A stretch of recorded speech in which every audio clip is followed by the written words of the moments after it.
90 দশকের জনপ্রিয় চিত্রনায়ক সোহেল চৌধুরী হত্যা মামলায় প্রযোজক আজিজ মোহাম্মদ ভাই সহ 3 জনকে যাবজ্জীবন কারাদণ্ড দিয়েছেন ট্রাইব্যুনাল। এছাড়া অভিযোগ প্রমাণিত না হওয়ায় শীর্ষ সন্ত্রাসী সানজিদুল ইসলাম ইমন সহ 6 জনকে খালাস দিয়েছেন আদালত।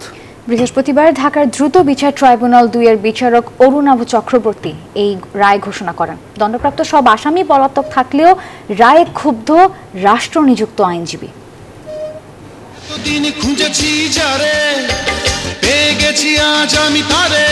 90 দশকের রূপালী পর্দার রোমান্টিক হিরো সোহেল চৌধুরী অভিনয় করেন 30টিরও বেশি চলচ্চিত্রে, কিন্তু 1998 সালে 17 ডিসেম্বর সন্ত্রাসীদের গুলিতে নিভে যায় সে সময়ের জনপ্রিয় এই নায়কের জীবন প্রদীপ। রাজধানীর বনানীতে ট্রাম্প ক্লাবের নিচে তাকে গুলি করে হত্যা করে সন্ত্রাসীরা।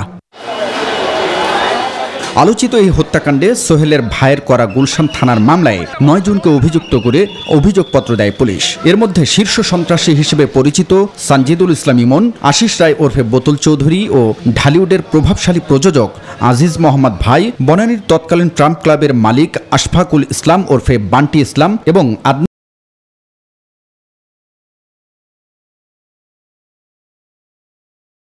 আজিজ মোহাম্মদ ভাই সহ 3 আসামিকে যাবজ্জীবন কারাদণ্ড দিয়ে বাকি 6 জনকেই খালাস দিয়েছেন আদালত।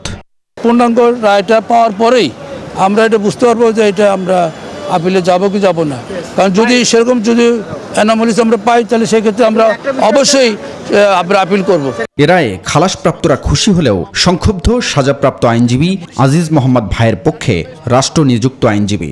আসামি পক্ষ থেকে প্রমাণ করতে পেরেছি যে আসামি ইমন, সানজিদুল ইমন ঘটনার সময় উপস্থিত ছিল না, এই জন্য মাননীয় আদালত আমাদেরকে বেকুশের খালাস দিয়েছে, এই জন্য আমরা খুশি। জুন মাসে যখন ক্লাবে গিয়েছিলেন এই ট্রাম্পস ক্লাবে, তখন সোহেল চৌধুরীর গার্লফ্রেন্ড সে আজিজ ভাই ইসে আসছে, আজিজ ভাই টেবিলে বসছেন, বসার পর এইটাকে নিয়ে সোহেল চৌধুরী তাকে গালিগালাজ করছেন এবং উনি তারপর দোকান থেকে চলে গেছেন। তারপর তো উনি দেশের বাইরে, উনি তো ঘটনার সময় বা ঘটনার হিসেবে আরও 6 মাস আগে থেকে বাইরে।